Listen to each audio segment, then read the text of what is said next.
Hi, everybody. We're so glad you're joining us for Teaming Up to Support AAC Learning.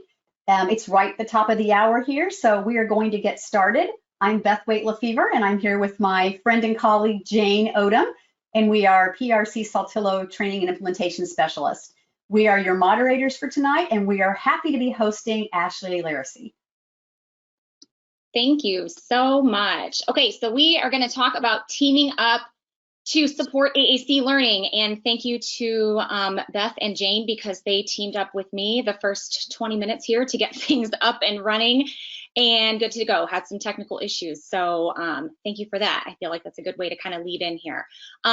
So my name is Ashley Laracy. I'm a speech language pathologist. I primarily work in a public high school setting in the Chicagoland suburbs. I also work as a clinical adjunct faculty member at St. Xavier University. I'm very passionate about having high expectations for all of our learners, integrating language and literacy and communication and all of the great things that we do, and really focusing on person-centered planning, especially working with young or older teens and younger adults as they kind of make that transition towards adulthood. I love tech tips and tricks. I'm going to talk about some of those things when I'm here with you today.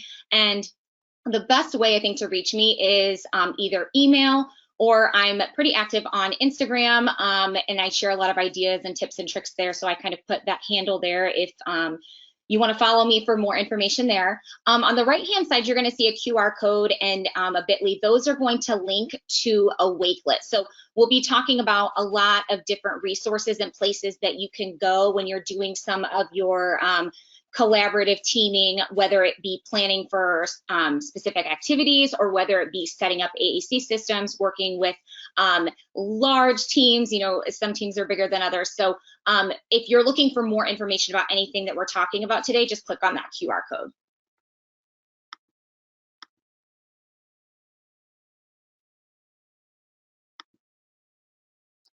Oops, sorry about that. I'm going to try that one more time.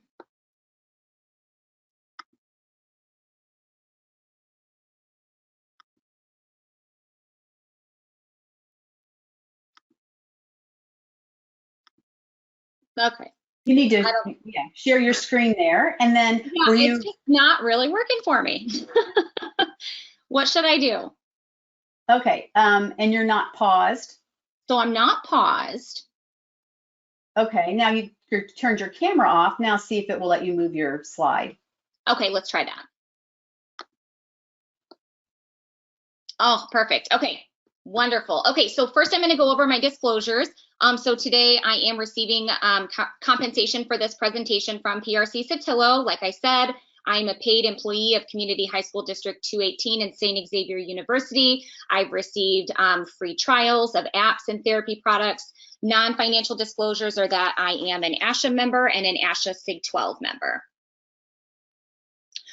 So real quick, just to go over some of our learning objectives for today. So first is that participants will describe the benefits of using a collaborative approach between speech language pathologists and educators to support student learning. So as we're kind of going through this, I want you to really think about the teams that you support. Like I said, some teams are bigger than others. Some have a lot of different people. And when thinking about that, there's a lot of different collaboration that has to occur to really maximize outcomes for our AAC learners. And we're going to kind of get into that in a little bit. This doesn't always happen for a variety of different reasons. There's a lot of barriers here. So we'll discuss some of those as well.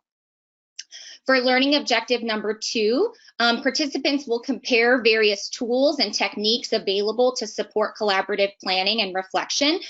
So one of the things that you're going to see here when we're looking at the research, one of the big underlying themes that impacts collaboration is time and resources. And I'm sure, I'm hoping that there's some head nods kind of in the crowd because I think we can all relate to this.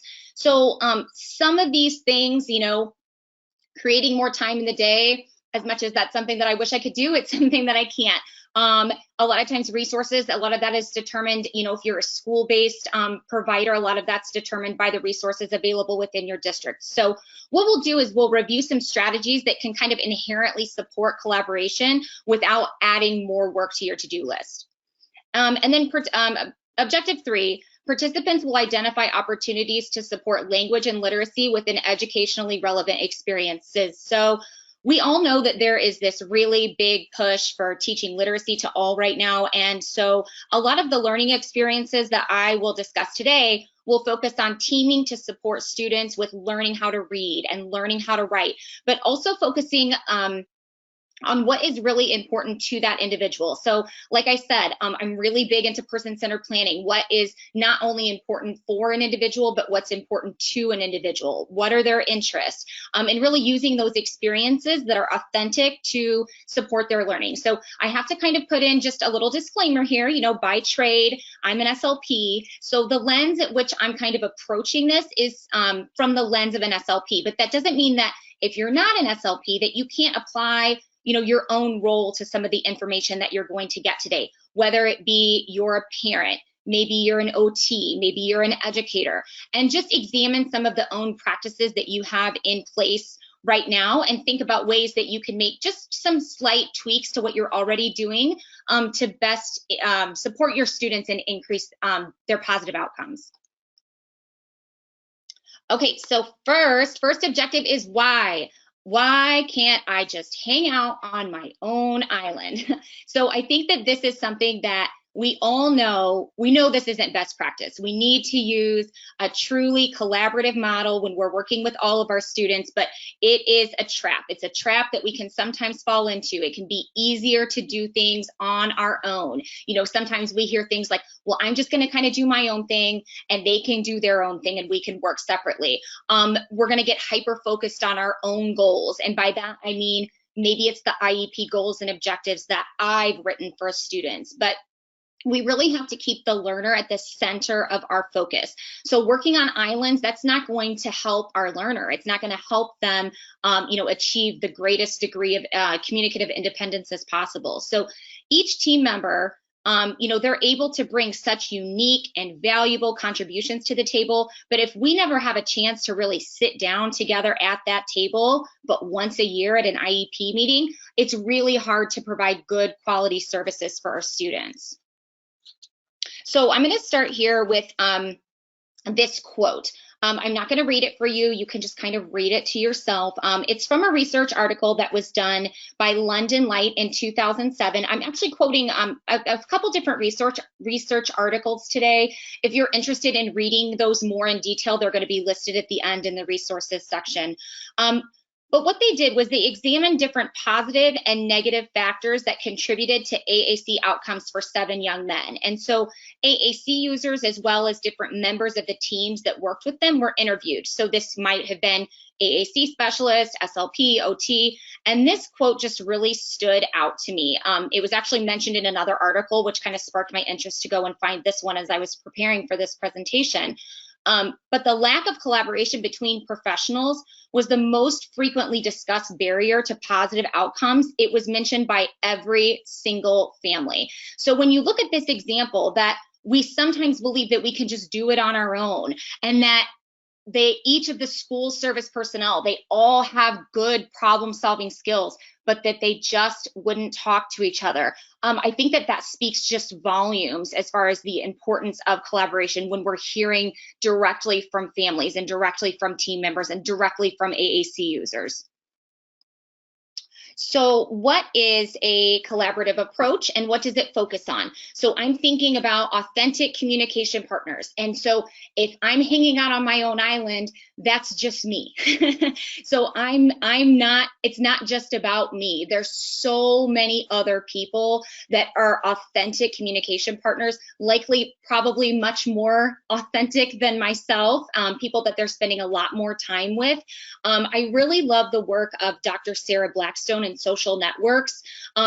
What she does is really focuses on person-centered planning, thinking about who is important to this individual, what methods of communication are already used within different circles of communication partners. So what I mean by that is the way in which an individual communicates with immediate family members, that might look much different than ways that they communicate with paid workers like me, not only in modality, but also in context. So they're talking about different things.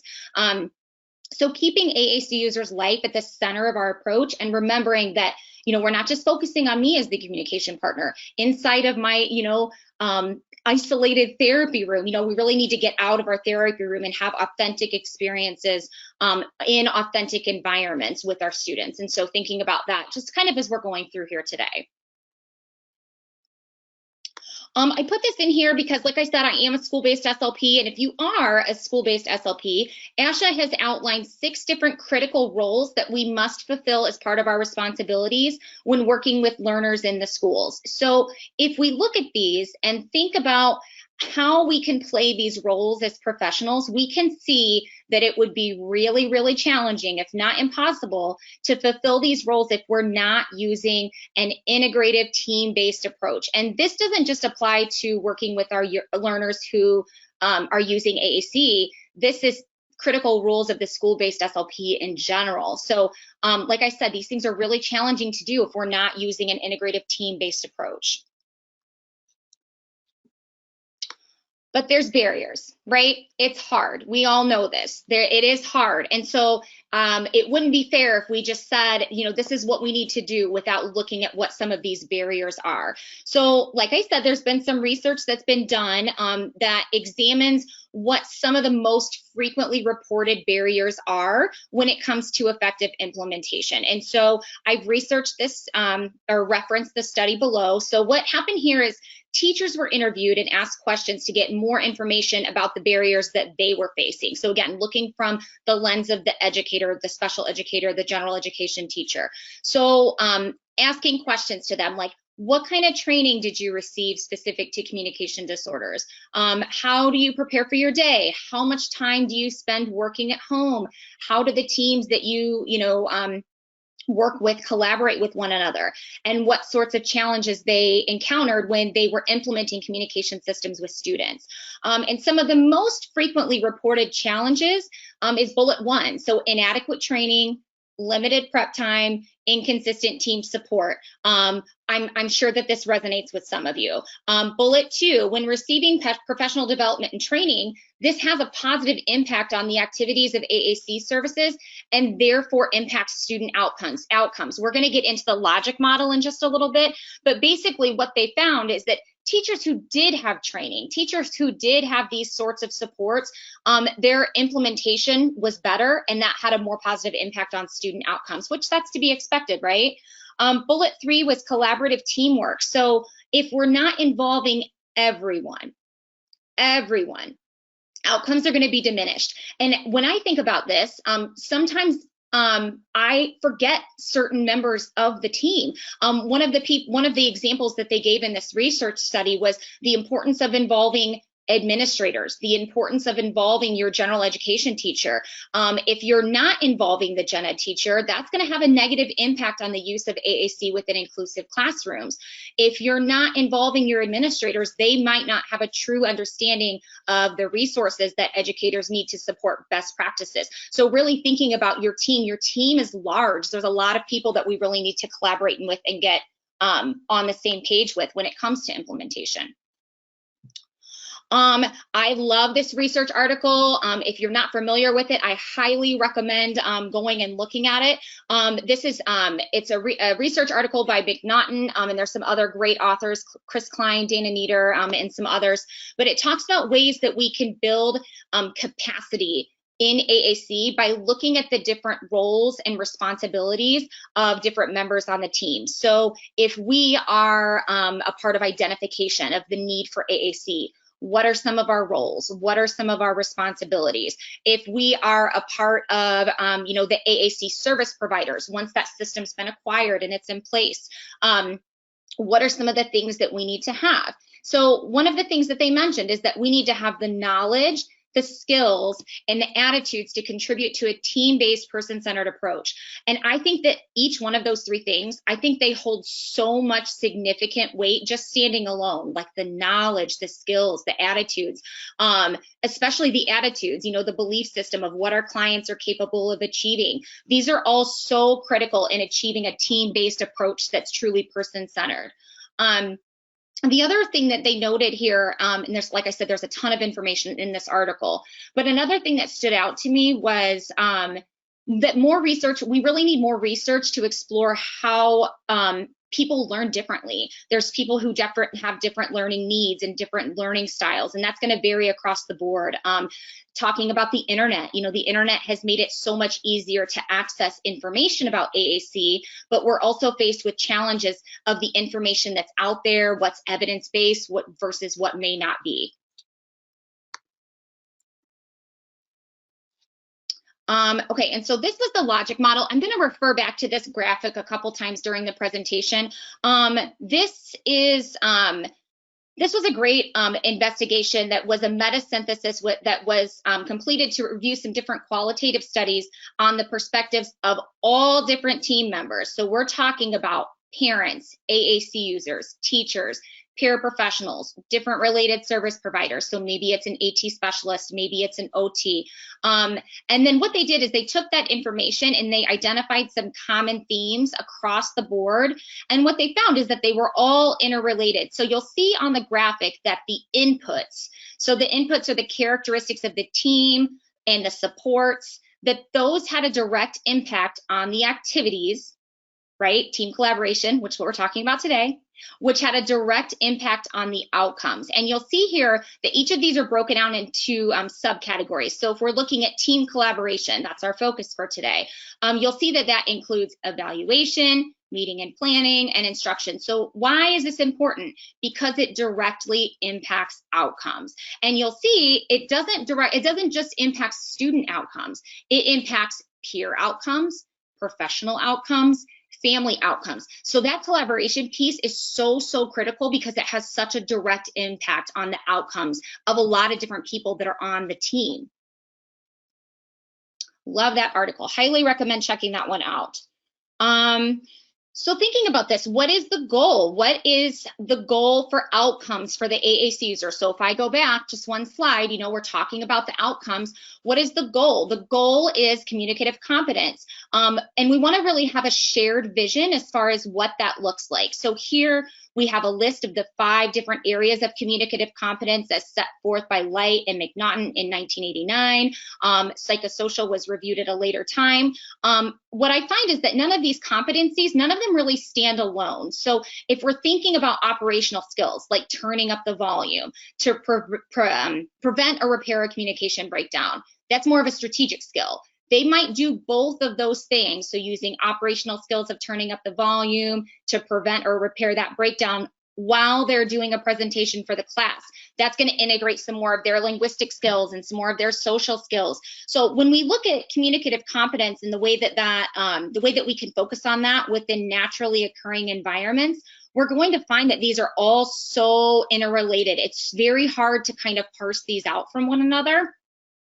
But I think that that's important when we're looking at our intervention. So if a learner has linguistic skills that are being used to communicate in a social exchange in a noisy environment, but they can't recognize that the volume's too low, they don't know how to turn it up, then the ability to use those skills that they've acquired in the linguistic area is impacted by the skills that they need in another. So we really need all of these different things if we're really looking for the best outcomes for our students as possible. Okay, so I think we're going to type in the question box. Somebody jump in and correct me if I'm wrong, but I just want to hear, what are some of the biggest challenges that you find in your setting in supporting AAC users when using a team-based approach? And I'll just wait for Jane or Beth to jump in with some common things that we're seeing. Well, Ashley, people had already been commenting on that. And one of the problems is coordinating with people outside of the school. So when you've got outside service providers. Right, yes, absolutely. We've got a lot of people saying parent buy-in and carryover, limited carryover by staff, lots of team buy-in. Yeah. Trying to get everybody on the same page. Right. Having enough time to help model and help classroom staff. There's reluctance for the individual to carry their device. Good, okay, yes. Yeah, we're going to talk about a lot of these things. Okay, so good. And I agree. These are big challenges, and I think that it's important that we really recognize these, because that's going to drive the intervention. That's going to drive the activities and the things that we're doing to have a truly collaborative approach. So thank you guys for participating. I love that. Please keep like jumping in and, sharing your thoughts and ideas. Okay, so like I said, these are the barriers, but how are we going to do this, right? I don't have the time for that. That's one of the biggest, I guess, barriers, we talked about that we identified through research is time and resources. So we're going to kind of dive into some different strategies that you can use. Again, ones that hopefully aren't going to take up a ton of your time because we know that time is really valuable, but things that you can do to kind of set the stage for setting up that truly shared vision with your clients, with your students. Okay, sharing the vision. So we know what the vision is. How are we sharing that vision with everybody that's on this learner's team? So one of the big things that I love is just functional decor. So single page handouts highlighting a specific strategy, like having high expectations, attributing meaning to communication attempts. I know that for myself, when I walk into a classroom or when I'm working within a classroom, I'm looking at these handouts. I think that everybody does. We all have, just maybe a second where we're walking by and we're opening a cabinet. One of the teachers that I work with has these in her cabinets, when somebody's on her cabinets. So somebody's going in and they're opening up to get some Velcro, they're going to see this attributing meaning poster. These can really just help. The other thing, is just something like a simple quote in an email closing, something about having shared high expectations for our learners, something about the importance of literacy, right? So those are just little things that we can do. Another thing, I stole this from Lauren Enders. She talks about using memes a lot, that's a way that we can communicate that shared vision in a humorous way, right? So if there's things that maybe we should be doing or we shouldn't be doing, you can kind of pair it with a meme and it comes off a little less threatening, but it still gets the message across. Things like book clubs, podcast clubs. Again, these are things that might be voluntary, but they can be offered, they can be planned and scheduled as ways to collaborate over knowledge that you're gaining through your ongoing training. Again, like if you're listening to podcasts in your car on your way to work anyway, that's an easy way to get some of your colleagues together to discuss some of the big takeaways from the things that you're learning. Contests and competition. So many teams use contests focused on aided language input to increase the amount of aided language that's being provided to learners. This can also be a really great way to get your administration involved. So seeing if they'll do something like purchase a $5 gift card or, something like that, but then explaining the importance, explaining why you're doing that to your administrators is a way to kind of get them involved in the buy-in and the support that you need to adequately support the learners within your rooms. And lastly, social media. So I just think there's some really amazing Facebook groups, Instagram pages, Twitter, blogs. Share that information with your colleagues. Share out posts that resonate with you and your shared vision.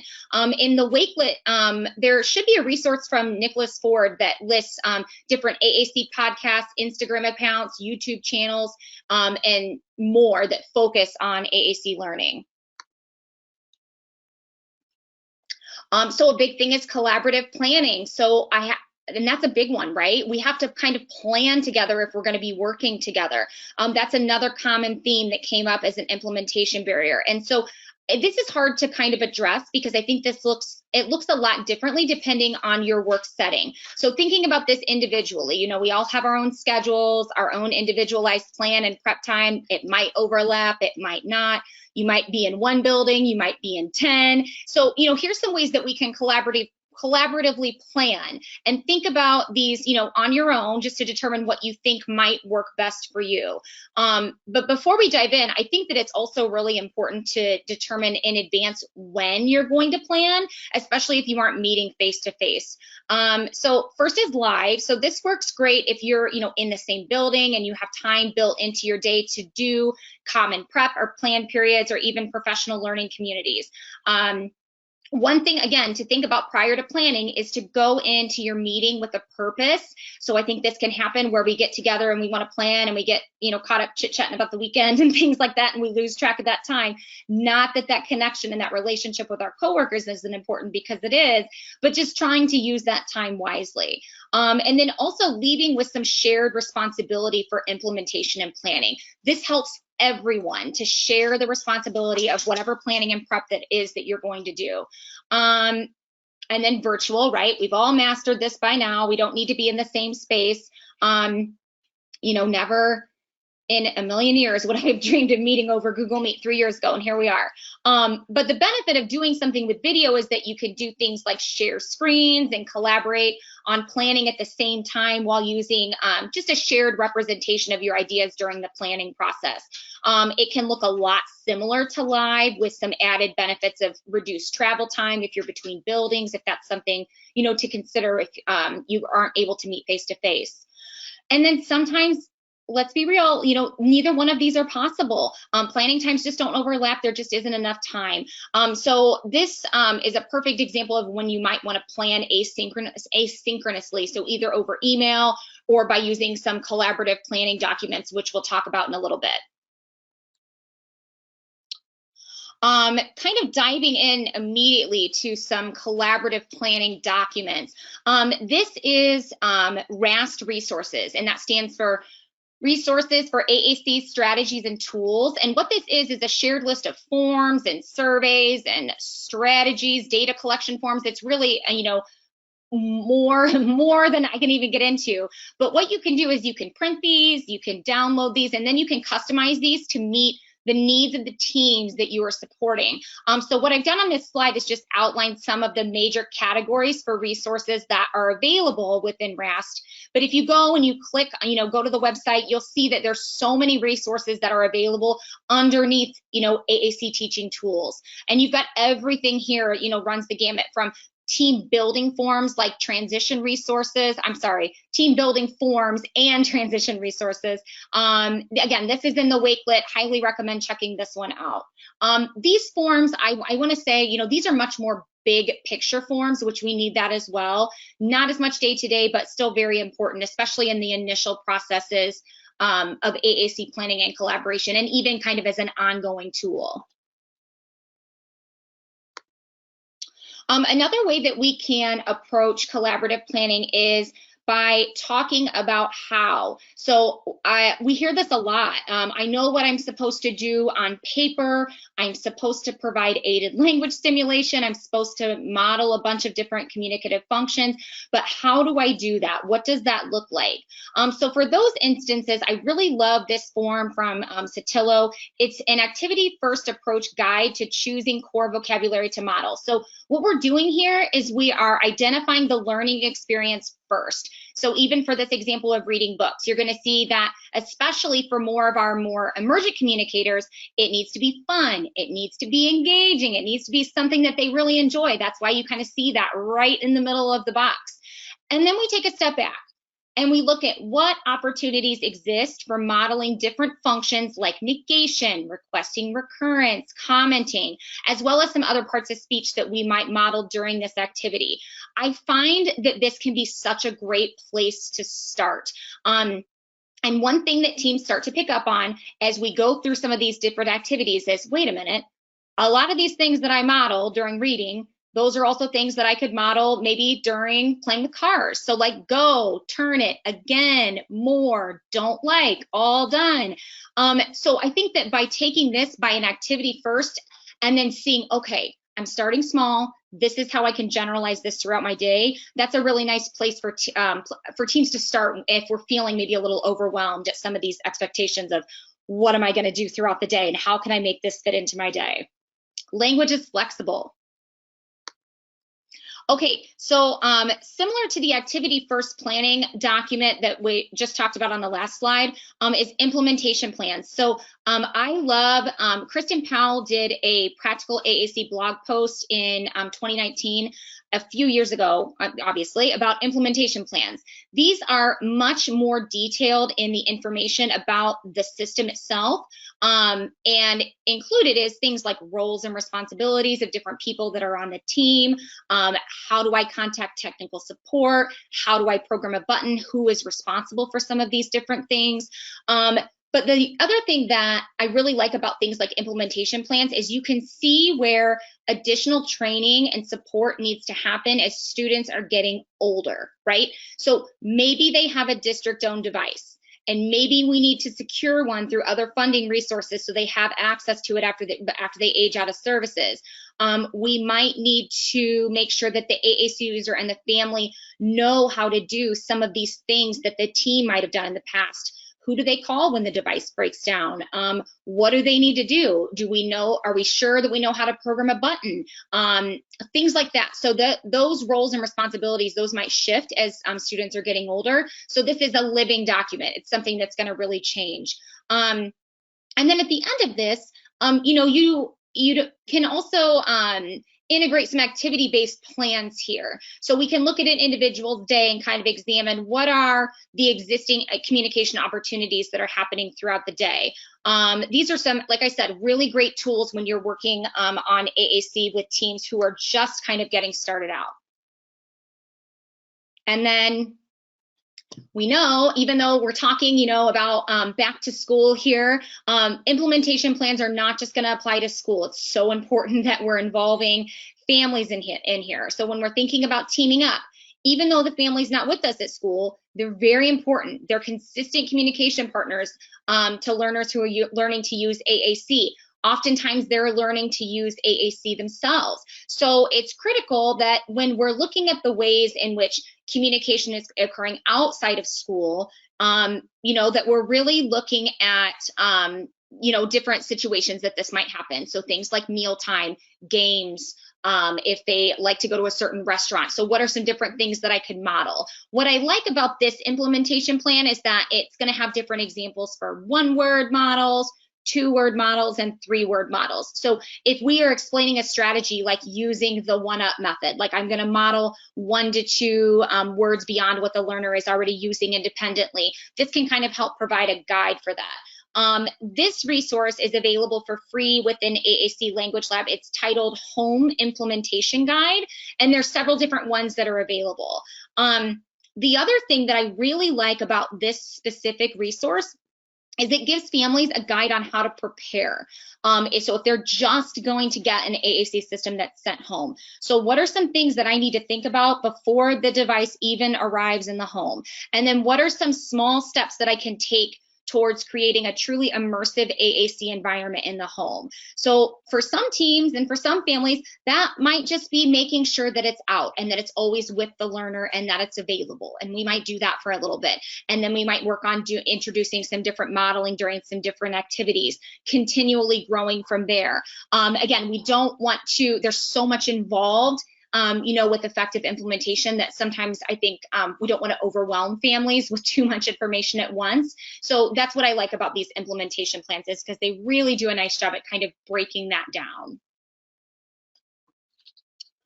Another strategy when you're doing some of your curriculum planning, so if you're in the schools, the work that you're doing with your educators, the biggest piece of advice I think that I can give you here, if you're an SLP, if you're an OT, if you're not that special education teacher, is to become as familiar with the curriculum as you possibly can.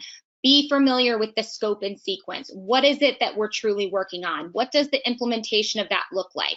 Because if we go back to those critical roles of the school-based SLP, part of our role is to provide unique contributions to the curriculum within the school to support our students. And so one way that we can do that is by mapping out some of this curriculum. What does that look like? And then identifying some core, maybe even some fringe vocabulary that we can focus on. So this list is also for free within AAC Language Lab, and it has a list of the most 100 frequently used core words. There's some research that's cited on the second page. And I find this one really helpful because sometimes with core words, we can really get focused on verbs. They're a little more salient. But in choosing words to work on, a lot of these, examples here, we're going to see some adjectives, we're going to see some prepositions, some determiners. So this can be really helpful when planning some language and literacy experiences once we kind of get into implementation. Okay, just really briefly wanted to touch here on co-teaching models. I'm not going to go in depth with this because this I feel like is a whole it's a whole training in and of itself. But getting a little outside of collaborative planning and into service delivery. So this is just one thing I would say to consider is that, if you are a related service provider, I would consider looking at co-teaching models in your service delivery, maybe not for all, maybe for a portion of the services that you provide. So sometimes I think that when people think of co-teaching, they think of number one, they think of team teaching. So 2 different people taking turns teaching the whole class. But there's actually 6 different models of co-teaching, and they all can be incredibly valuable. So, you know, about team teaching, there's models like station teaching, where students or educators are rotating in small groups. Everybody's teaching different content, or one teach and one observe. This one is really, really useful if we're collecting language samples, or we're wanting to get more information about some of the more nuanced methods of communication that might be occurring in the classroom, like facial expressions or gestures. Those might be missed if someone's not paying attention. So really remembering that this whole process of teaming, collaboration, it's really, really dynamic. So systems aren't just going to be, you know, magically in place and then we're done and we don't need to do anything else. Things change, teams change, I can't say that enough. Teams change so often for AAC users and so often for their families. So we really have to adjust and be flexible with things, you know, that's going to allow us to do our job in a more efficient way. And then just to hit really quickly on some ongoing communication tools. So how are we communicating what we're doing with other team members? So one app that I really love is Seesaw. So this can be used as a tool for things like student portfolios, but it can also be really beneficial for supporting collaboration. So having everybody on the team in that Seesaw account. So just sending things and sharing things like short video clips, pictures, links to resources, depending on the way that you have this set up. And you can share this with members of the team just as an ongoing collaboration tool. If you're not, you know, an Apple person or Seesaw, Google Drive, or, you know, just using those collaborative documents that I mentioned back in RAST Resources, using that for things like your implementation plans, just get them into a place where they're easily accessible. QR codes, I love QR codes. I love that I can just hover my phone right over something and it's going to take me where I need to go and I don't need to dig through a bunch of folders. So I'll show you an example of that in just a minute. And then calendar reminders. This is just a simple way, like I said, if you're doing some asynchronous planning, this can be a really nice way to just remind yourself that you need to touch base with teams about specific things. One example of this might be backing up systems. So, okay, I'm going to make sure that I'm backing up systems on the 1st of the month. So I'm going to put a reminder in my calendar that I need to make sure that I do that, or whoever's responsible for that in that implementation plan, make sure that I get those from them at that time. So this is just an example of a QR code. So this is a communication device. Obviously, you see a QR code there on the side. What it says underneath is questions or comments for the SLP. And this is just a blank kind of form where you can put in the student name, what's my question, and what's the best way to follow up. I think that that can be really important because people, everyone learns differently, right? We talked about this. Everybody learns differently. Some people might not be afraid to come up to you and ask you a specific question or want to know something. Some other people, that might be not their preferred way of getting information about how to support this learner. So like I said, this is just going to take you directly to this form, and this can be something that you check and then have a way to follow up. Okay. If you could just jump in and tell me, you know, what's one strategy that you want to try and implement? So thinking about just some small things that we can try and change. Okay, I'm looking to see what people are going to say here. Or one strategy that really resonates with you.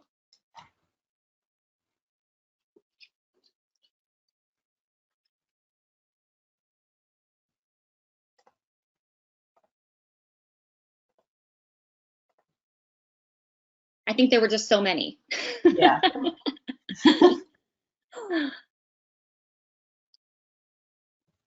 I don't know. Several people are just saying that they're wondering how to get their students to use their device. You know, they just are struggling with how do we, you know, how do we even get started? How do we help people learn how to model? We're having trouble getting our OTs and PTs to buy into, you know, that they can support the device also. So I'm seeing people talk about what are strategies to help with middle school and high school students.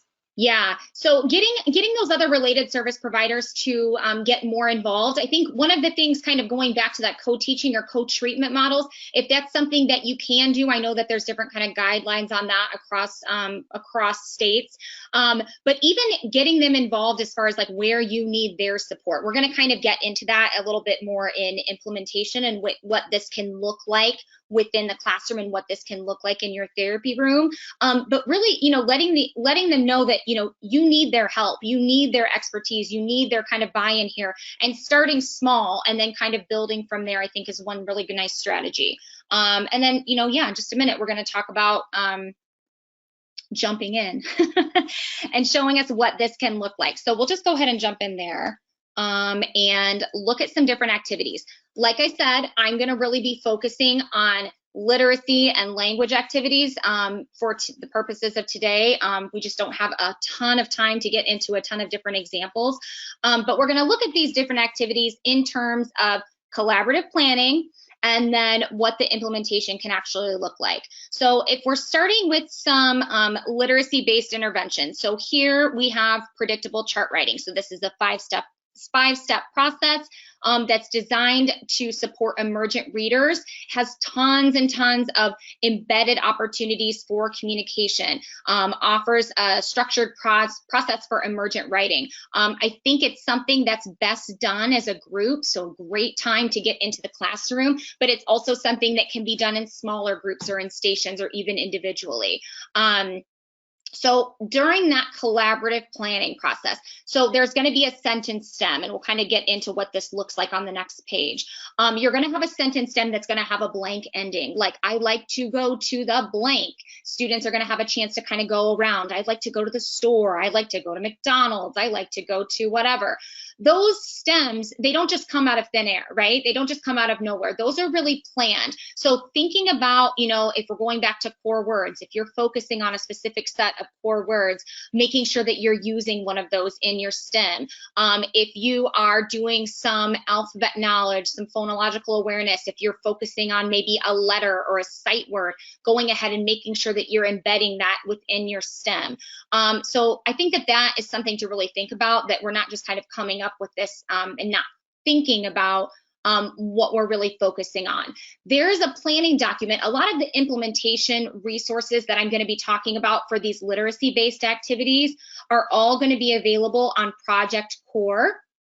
And that's going to be linked in the Wakelet resource. And so you can kind of just go and check out predictable chart writing and check out some of these forms. But this planning document, this can help guide the process if you're new to creating predictable charts, to ensure that you're including all of these different necessary elements. But the other thing that this form can be really great for is administrators. So remembering that they're a really big part of our team.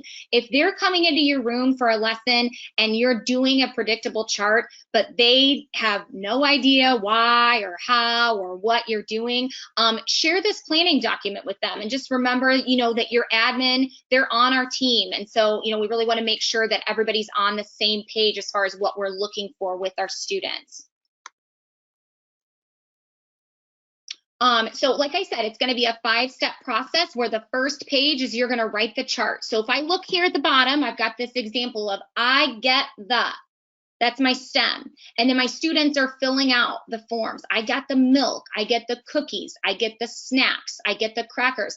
The theme here, or maybe the topic, or what we were focusing on, is it might have been that we were going on a community outing to a grocery store, and my core word that I'm focusing on is get. So I'm thinking, okay, how can we create a stem where I'm focusing on the general theme or whatever curricular topic that it is that we're talking about. I'm pulling in what the classrooms are already doing, adding in sight words, core words, whatever the focus is, and I'm going to write that chart.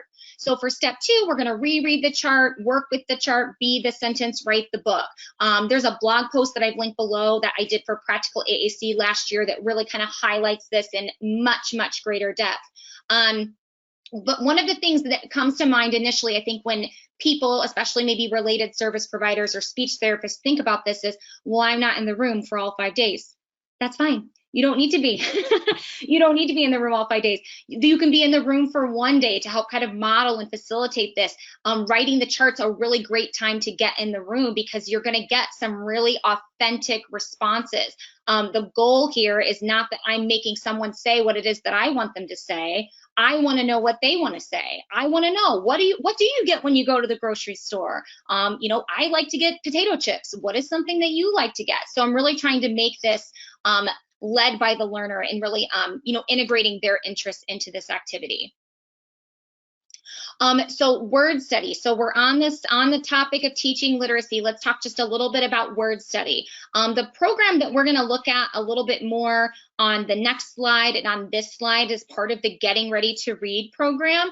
This is available, I don't know if I mentioned this in AAC Language Lab, but it's a combination of phonics instruction and word wall lessons that are able to be used in conjunction with AAC devices for students who are at the conventional literacy level. If you're not familiar with some of these terms, like what makes an emergent, you know, literacy learner versus a conventional learner, go and look up a lot of the resources from Dr. Karen Erickson, and that'll give you a lot more information about this. But the lessons are very scripted. They follow a very specific scope and sequence. So if you're in classrooms and you know, helping them kind of set up this program or any other curriculum that comes with the downloadable PDF, one of the tips that I like to do is to export that to iBooks. Once you do that, you have this, you know, options to kind of highlight the document. So you can see here, I'm focusing. All right, these are the letters that we need to grab. These are the words that we're going to be building with these letter tiles today. These are the 4 different steps. I have an arrow there for students who can't get started. Okay, what do I need to do? And then up in that right-hand corner, you've got just the little tabs. So as you're working through the curriculum, you're tabbing, and that way you're not wasting a ton of paper. You know exactly where it is you need to, where you need to go within that process. And then, like I said, because this is super, super scripted, it can be something that you help to set up. We have a very, very important role in the acquisition of literacy, but it's something, again, that staff, your teacher assistants, your paraprofessionals, they can lead this once they get more familiar with it. So I really like the I do, we do, you do model. It's this gradual kind of release of responsibility. So I think that this is something that's really great when we're going into the classrooms and we're modeling some of these different things. Even, you know, kind of back to that question about OT, maybe we can get in there and I can show you how I would model during this, you know, swing activity that you're doing this student. And then we're going to kind of do it together and we're going to work. That we do, that is a lot of coaching. So we got like the eight-step coaching model from Jill Center and Matt Bod. That's where a lot of that comes in, where we're going to be working together and I can provide some feedback about, okay, this is how I might do this differently.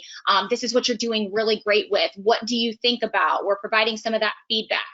And then we're releasing that responsibility. This is what you're going to do. So just moving on a little bit with word study, this is what the implementation of that looks like. So depending on your role, that might be variable.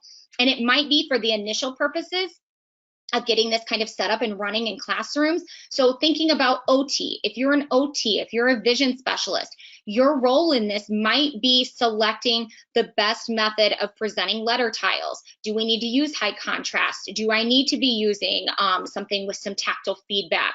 And then this is more of an ongoing process as well. So like I said, we're not just going to really set up these systems and they're going to be in place and then we can kind of hands off and walk away. It's really truly going to be ongoing and dynamic throughout the school year, kind of and beyond.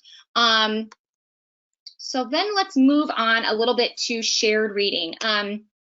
So thinking about shared reading, again, I made a comment about we're really wanting to focus on what the learner wants to say. What is it that is, you know, truly authentic to them and autonomous? So when I think about shared reading, this activity of shared reading, but the strategies that are used to support communication within shared reading are so useful when it comes to things like, I'm going to initiate something, I'm going to make a comment, and then my partner is going to have an opportunity to kind of expand on that. So, you know, again, it's a literacy-based intervention that's targeted for emergent readers. We're going to take a book. It can be focused on a high interest topic. It can be focused on a curriculum focus. We're going to read it together and we're going to provide these really structured opportunities for students to make comments about their thoughts, what they see, what they think is happening. So what I have here is just this planning document over on the right-hand side we're going to plan some of these comments. Maybe we're planning comments to focus on some of those core words. Maybe we're planning comments with focus on a specific language function. And the comments are what we are going to say, right? We're going to say something and then we're going to wait and see what our student has to say about what we said. So we can plan for comments, but you can also do a ton of print referencing during activities like this. So that's going to be bringing attention to things like, I see words that rhyme. Look at these words, fly and sky. They both end in Y. Show me a lowercase t. So kind of planning these out can be really helpful when we're setting up these shared reading activities. And I'm sure if you're looking at this, you can see that I do, we do, you do. That can definitely be applied to activities like this. But also, you know, shared reading is just such a wonderful intervention to work on things like initiation. Easily integrated into group sessions with opportunities to model different things like teaching strategies. So what does attributing meaning look like? So if I'm reading this book and I say, don't stare at her hair, and I make a comment like, she does not want you to look at her hair. And I've got that not look kind of on my pre-planned post-it there on the side. And my student kind of covers their eyes. I'm going to attribute meaning to that gesture, right? I'm going to model something like, oh yeah, you are not looking in my response. Model some of those words like you, not, look. I'm not forcing them to say anything, but I'm attributing meaning to the gestures that they're already using with really valuable communicative intent during this activity. Getting out of literacy a little bit and just into daily routines. I'm not going to go into this one in depth because we talked a lot about activity first approaches. The same thing goes here, but daily routines, this is again a resource that's available on Project Core, where we can go through and look at the week. What's the activity on the schedule? What sorts of core vocabulary can I model during this activity? Really helpful for staff if you're looking at the beginning of the year. Your implementation for that, so AAC learning during things like your daily routines, that's going to look a lot of different ways. It might be I'm using these environmental visuals. I'm using core language boards, and I have them all over the room. I don't just have one. I can pull one out at any time. I have alphabet boards that are out, so I can use those and model letters and model, just any places that I see letters or sounds in my environment. Using things like lanyards that are more portable. So there's lots of different ways that we can make sure that we can still model AAC during these daily routines. Because again, this core word wall, it's really great, but it only works in that room, right? It only works in that place. So I want to make sure that I'm able to do that in those natural, authentic environments. Really quick, I love project-based learning, and I feel like there's so much more that I need to learn about it. But really, we're focusing here on what our learners care about. How can we provide educational experiences that will not only have value to them personally, but ones that make a difference in their lives and the lives of others? So if you look up things like project-based learning experiences, you're going to see a ton of different ideas.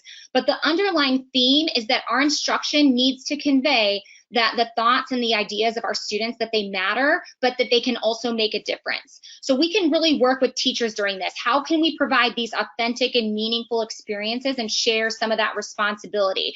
Project-based learning projects, they can take a long time. It's not just something that I'm going to come in and do a project for a day and then we're all done. They can take weeks upon weeks. So just thinking about that, that's some of that shared responsibility. I just love this quote. This is from the Project-Based Learning book, which is quoted in the resources, but student voice and choice can be the difference between engagement, that's trying to get students excited about our interest, and relevance, providing opportunities for students to get excited about their interests.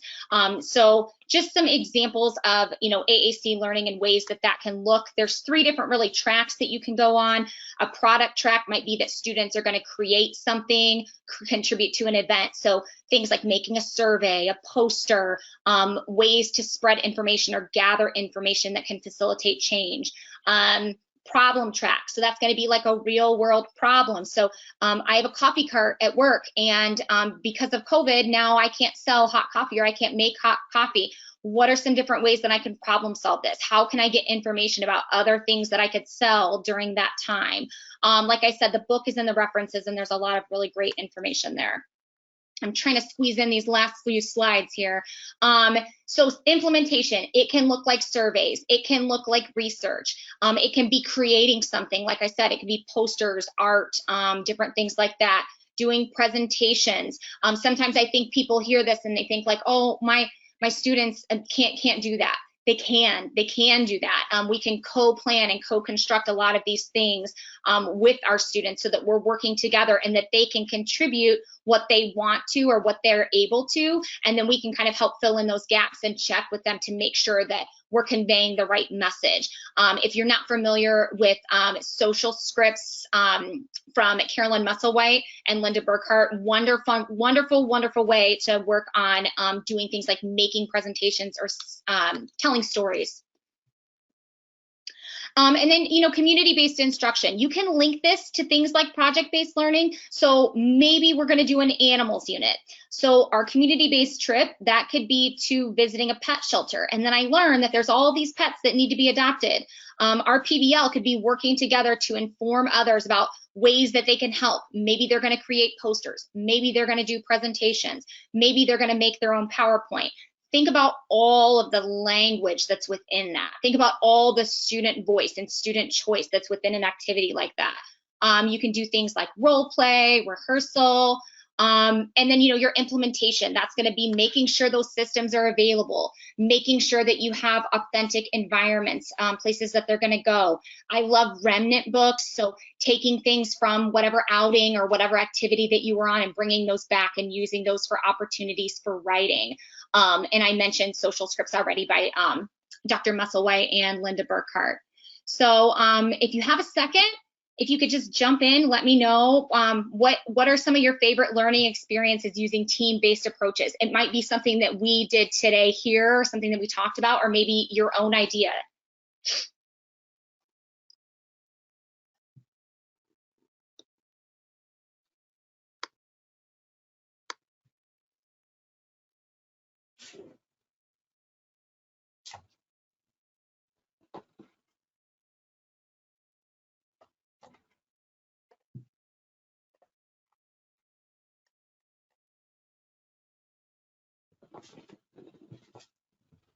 Actually, I think my computer is going really slow because I'm not able to see what people are putting out there. Oh, that's okay. That's okay. I'm going to share mine. What's that? I was going to say, if Jane has some questions, she could jump on with those. Okay. We have a lot of questions, and there is a lot of good feedback coming in. Oh my goodness. Look at you guys. This is like, this audience, you guys are fabulous. Guys, thanks for participating. Thanks for, I feel so lonely. I can't see anything. Right. So there's just a huge list of learning experiences that's going on, but we do have questions. So yeah, okay. Is it time to ask some questions? Absolutely, yes. Okay, so one person has a student in kindergarten and would love to know they just don't want to use their device. And is there some tips for motivating a student that doesn't want to use it? Yeah, I think that AAC peer mentors would be the biggest piece of advice that I could give here. I think that is just so important for our learners who use AAC, that they can connect with other individuals that use AAC as well. I know that Lydia Dowley is doing some different consults with students, and she's doing some different groups as well, and she's an AAC user herself, but that would be my advice for that. And so would that be relevant as well, because the same question came in for somebody with students in middle school and high school? Same. Yep. Okay. And then how do you motivate related services to use the AAC? I think you addressed that, but just to give a quick... Yeah. I mean, I think trying to connect with them as much as possible, trying to get in, the same room as them. I think that a lot of times when people can see what we're doing, I think that it's like, oh, wow, I didn't know that they could do that. Or I didn't know that that's what that looked like. I think that OT and PT, if you're here, I love you dearly, but sometimes they do operate a little bit more on their own island because they just have a lot of equipment. So I think that if we can get into them and we can help kind of guide them and show them ways that we work with students, I think that can be really helpful. All right. And then is there a free QR code that can be used for PDFs? I'm not for sure if I know what that meant, but. A free QR. So the QR code has to go somewhere. So if you had it, like if you had a PDF in your Google Drive and it was like open access so anyone could have a link to it, and then you copied that link to a QR code, then yes, if that makes sense. All right. This person has 2 high school students that have never had AAC and would like to know the first step. Oh my goodness. Right? It does happen. Yeah, it does happen. You're going to want to start with an evaluation. And I definitely, involving the family. Sometimes we assume that nothing has ever been done with AAC if a student comes in with nothing, and then maybe we touch base with the family and we talk with them and it's like, oh, we tried this and it didn't work, and we tried this and it didn't work. So then you can get at some just historical information about maybe what was beneficial and what wasn't beneficial. But yeah, definitely, get the ball rolling on that process. And I have to emphasize, like, this isn't the time for that, but you can do this yourself. You can do this. You can connect with vendors. You can get people to come out. You can do these trials and hopefully, depending on your district and, your rules, but you can do a lot of this. You don't have to wait, but getting something in place for them even now to provide some receptive language input. If you can get like some low-tech communication books or something like that, even to provide, just thinking about providing aided language for that student right now. Lydia, somebody just put the question in. Lydia's on Facebook. Lydia Dawley, Dawley. So you could find her on Facebook. Yes. But I'm not for sure her direct email. Yeah. And then people are asking, you went through so many resources. So in the handout, is there like the grand list of like the chart writing document and all the other resources? People weren't familiar, like maybe with Project Core or some of the resources you were mentioning. Yeah. Okay. So Project Core, all of those resources, I linked that in the Wakelet. Once you get in there, you are going to go and look at some of the implementation resources, and you're going to see that there's all of these different modules. The modules that Project Core offers, they're so comprehensive. They're amazing. But you can take those on your own time. But then you'll see you can also do like a facilitator module where you can go and download some of those documents. And that's what I've done. So if you go to Project Core under implementation resources, you should be able to find all of that information. Okay, so all of those resources, that was just the one that was on the top of my head, but everything that you mentioned is in your handout? Everything that all of those handouts that were Project Core, I have Project Core linked in the Wakelet, and then you'll have to go and look under teaching supports and implementation to find those specific links. Unfortunately, I couldn't link those individual documents in the Wakelet. So, but you can just go to those teaching supports and implementation and you can find them. And if you can't, just reach out to me. I'll help you find them. And then somebody is a private SLP in the home and is not getting buy-in at the school. That's even more tough, I feel like, because it's hard for a private SLP to actually get in. You might have better luck getting in through the parent and through the family. Sometimes that can get the ball moving towards like collaboration and getting started with AAC. So maybe having them, reach out and connect with the team. I know it pains me to hear this. I love collaborating, and so I think that for outside SLPs that my families have, I love connecting with them. I just think sometimes it maybe can feel like a little threatening. But yeah, I think I might go through the parent in an instance like that. And then, okay, this might be a Beth question. Somebody's looking for a YouTube channel for all of these. Are they publicly posted somewhere, or you have to attend? Our guest webinars are being recorded, and they will be posted on the PRC YouTube channel and the Saltillo YouTube channel. Give us till, at least Friday. The one we do Thursday night may not be posted till after the weekend, but they will be there, and they will be there, for free for you to watch at any time. So yes, you'll have access to those. And okay. I do also want to say it's 6 after 8, so we definitely have met our hour-long requirement. If you're here for ASHA CEUs, I just want to remind people to follow the directions for filling that paperwork out and getting it to us. You have the handout there that gives you that. If Ashley is willing to stay on a couple more minutes, we could see if we have any more questions. But those of you who need to leave, I want to make sure that you do realize you've met your ASHA commitment, and just make sure you fill that paperwork out, get it to us in the 15 days we need it, and we want to thank you for your attendance. Ash, are you staying? I am. I'm gonna try to stop sharing my screen if I can. I'm a little nervous to do that. Maybe I should. While you're doing that, can you say what a wakelet is? Somebody's looking to know. They didn't understand what a wakelet is. A wakelet. Okay. Do you have on my handout that second page, or it might be like the 6th page now that I'm thinking about it. It's going to have a QR code. So if you just take your camera and take you right there, a wakelet is just like a website that you can go to. That it's going to have a bunch of links for shared resources, and I felt like that might be the best way to do that for this presentation. If you can't see it, just reach out to me. Okay. And one of Ashley's handouts is a PDF of what the wakelet looks like.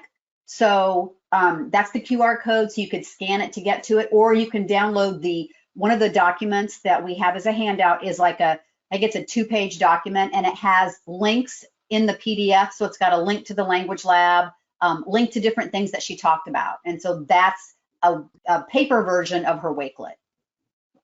All right, we got a mama that would love to know how parents can get involved in the planning. Yeah, that's a great question. So I think that just like I said about how we want SLPs and related service providers to know as much about the curriculum as possible, that can't be emphasized more, like for parents to kind of know, like, what is it that we're teaching? What is it that we're working on in the classroom? Those Seesaw, that app that I had talked about, of ways that you can just kind of share videos, I find parents love that. One of the biggest pieces of feedback that I got as an SLP after COVID is that people missed seeing sessions. People missed seeing their kids in class, because then they could really see what was going on, what some of their students' strengths were, and what are some areas that they could kind of facilitate carryover for the home. So that just keeping that in mind and really hearing their voices and hearing their thoughts on that. I think that as much as we can do that, even if it's just sending a quick, making sure obviously you have the right consents in place to do things like this, but using either a shared, drive, or using, apps or things like that to just share video clips of things that you're working on. Like, hey, today we worked on shared reading, and your client or your learner, your child independently, said hot, like, watch them here. Like, they're talking about volcanoes and they said hot all on their own. I think that can really help. Like, did you see how I waited? I didn't want to prompt him. I didn't want to say anything. So that can be a great way to get on the same page. That was a long roundabout answer to that, but hopefully that helps. All right, we've got a student that is stimming on their device whenever they're left with it. Yeah, I know this one comes up quite a bit. This one I feel like is tough to answer. A lot of times I posted a video a while back of my son. I had left a device out on the table at night, and he was doing the same thing, where he was just hitting like random buttons like over and over. But then what was interesting is watching him do that, as he was kind of talking to himself as he did that. So like talking about, he would hit crackers, and then he'd be like, oh yeah, goldfish. And then he would hit another one. So, it does make you wonder, our students who aren't able, to tell us that, what their thoughts are and what they're thinking, a lot of times they really are just trying to figure out what these icons mean and what these icons are and what they say. It reminds me of wordplay when kids are babbling and they're just saying, yes, like, words over and over and over again. Yes. Yeah. So yeah, I would do the same thing that I would do with a speaking child. I honestly, one of the things I find that can kind of pique some interest is if you attribute meaning to what it is that they're doing. So if they're repeatedly hitting jump, jump, jump, jump, jump, jump, jump, jump, jump, jump, jump. I'm going to stop and I'm going to jump, jump, jump, jump, jump, jump, jump. And sometimes that's enough to be like, what is she doing? But then we're providing that mapping, that language mapping of, oh, I said this word on the device and this is the action, like this is the outcome. So sometimes it's just understanding that like my words have meaning, and when I say something, somebody else is going to do something. So you could also try that as well. But yeah, it is something I think that a lot of students, a lot of learners do. Yeah. And then how would you model for a student that won't let you touch their device? I know this happens. So one of the so when I talked about implementation supports and making sure that you've got kind of visuals out and about and throughout the room, I will use that quite a bit for students who, and you know what, it's their voice, their choice. If they don't want me to touch it, I am 100% fine with that. I'm fortunate in that I have a separate device that I can model on, but if I don't have that, I will use like a low-tech printout of whatever their homepage is and just kind of model using that core vocabulary. And then, you know, if I'm using navigation functions, like I'm going to go to my actions page, I might point to that actions page on that low-tech board, and then, you know, use my verbal speech to kind of fill in the rest. I'm okay with that. I'm okay with that. It does work best, I think, if you have a separate device to model on, because then you can show that full kind of navigational sequence. But I know that's not always possible. Okay. And sometimes a social skills story will work too, because I've had individuals where, you know, you have to touch their device because something's broken and they won't. They don't touch it, right. Or they don't want you to take it away and add anything to it. But a social story that kind of lets them know this is their device and you're just going to look at it and you're going to give it back to them, and you know, that sort of thing. Yeah, I'm glad you brought that up, because there are times where we do have to touch it. Yeah, that's a great example. Okay, this one I'm going to put 2 into 1. So one person is asking that you're doing all these fun activities, but the staff seems to think that they're not educationally relevant, or we have ABA therapists that have a specific communication strategy and they don't want to use the device. Okay, I gotta go back to the, can you break them up again? I don't think I can do both at the same time. Okay, so the first one is like the staff doesn't think that these fun, engaging activities that are getting the kids excited to communicate are educationally relevant. Yeah, okay, so I think that this is where that shared vision is gonna come into place. Sometimes that shared vision is gonna start with things like trainings. I mean, I know that a lot of us in the schools that we've got time set out at the beginning of the year or during institute days to do staff training. And sometimes your teacher assistants or your paraprofessionals or, you know, whatever staff isn't having good buy-in. Sometimes there isn't, they're looking for things that they can do. I love, like I said, those project core modules, they're all facilitated. So you can go and you can go through, you know, what does instructional planning really look like? You know, why are some of these things important? And kind of setting the stage that way. What does aided language look like? Another really great resource is, oh gosh, I was just talking about it earlier today and I can't remember. I can't think of it. Tabby Jones has a training program. Model like a Master Pal. Thank you, Model like a Master Pal. That's another great one. That's a facilitated module that you could go and, you know, you could talk about the importance of some of these different things. Because if we're thinking about like educational relevance, you know, our students need to be engaged and they need to care about what it is that they're learning about. If we're doing these monotonous tasks that are boring and they don't want anything to do with, that's when you're going to see things like withdrawal and not wanting to engage and participate in the learning experience. So I'm a big advocate in that it needs to be fun, it needs to be engaging, and it needs to be relevant. So I think starting with the shared vision through training and then kind of keeping that going through you know, your posters throughout the room, even your own energy, I think that is really contagious. I do. I think that having a positive attitude and having a positive outlook can be really contagious. I know that it's hard sometimes. I can't say that I don't know that it's hard sometimes, and it's maybe harder in certain classrooms than others, but those are just some tips that I might give for that. All right. I think I think that sounds great. Let's do one more question, Jane. Well, and this is the last one. Yeah.